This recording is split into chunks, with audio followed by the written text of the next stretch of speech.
પાલેજ ગામના તળાવમાં ફેલાયેલી વેલ દૂર કરવાની કામગીરી પંચાયત દ્વારા શરૂ.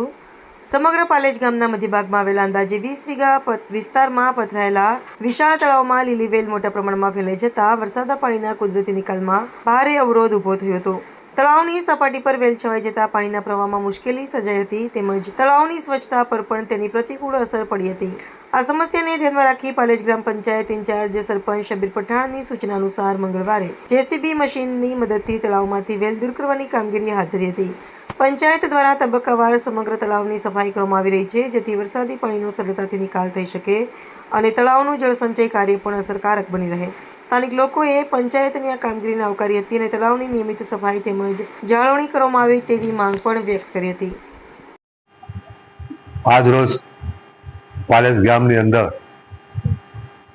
જે વરસાદી માહોલ હતો તેની અંદર આપણા નીચાણવાળા વિસ્તારોમાં જે પાણી ભરાયું હતું તેના અનુસંધાનની અંદર આજે આપણે પાલેજ ગ્રામ પંચાયત તરફથી જે તળાવની અંદર જે નળી હતી એને કરવાનું કામ ચાલુ કરેલું છે.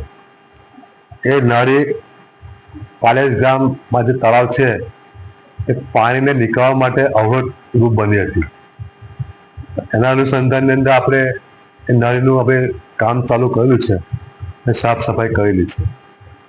અને રહી વાત જે પાણી ભરાવાની નીચાણવાળા વિસ્તારની અંદર, એ આપણા પાલેજ ગામની અંદર જે જીઆઈડીસી ફેક્ટરી છે એ સાઈડથી ઘણું બધું પાણી આવે છે અને એના કારણે આપણું તળાવ ઓવરફ્લો થાય છે.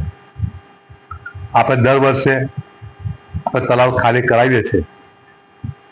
એ આપણને એનો ફાયદો એ થાય છે કે જે વધારાનું પાણી છે એ તળાવમાં થઈને આપણે મેન ગટરથી થઈને એક મુખીએ પહોંચી જાય છે. એ બધું આપણે ધ્યાનમાં રાખીને આપણે તમામ કામ આપણે કરેલા છે. સાફ સફાઈના કામો કરેલા છે, ગટરો નાખેલી છે અને ટૂંક સમયની અંદર જીઆઈડીસી વાળા સાથે આપણે મિટિંગ રાખવાના છે. મિટિંગની અંદર આપણે ઠરાવ પણ આપણે કરેલો છે કે ભાઈ જે પાણી આવે છે જીઆઈડીસીનું એને તળાવમાં ના આવવા દે અને ડાયરેક્ટ હાઈવેથી થઈ અને ડાયરેક્ટ લોકો સીધી હાઈવેથી જે કાંસ છે એમાં લોકો પાણી નાખી શકશે. એવું પાણી નાખવાથી આપણા ગામની અંદર પાણી હવે પછી તળાવ આપણું ઓછું થાય નહીં. અને ગ્રામજનોને ખાસ નમ્ર અપીલ છે કે તળાવની અંદર કચરો નાખવો નહીં અને સાફ સફાઈ રાખે. ધન્યવાદ.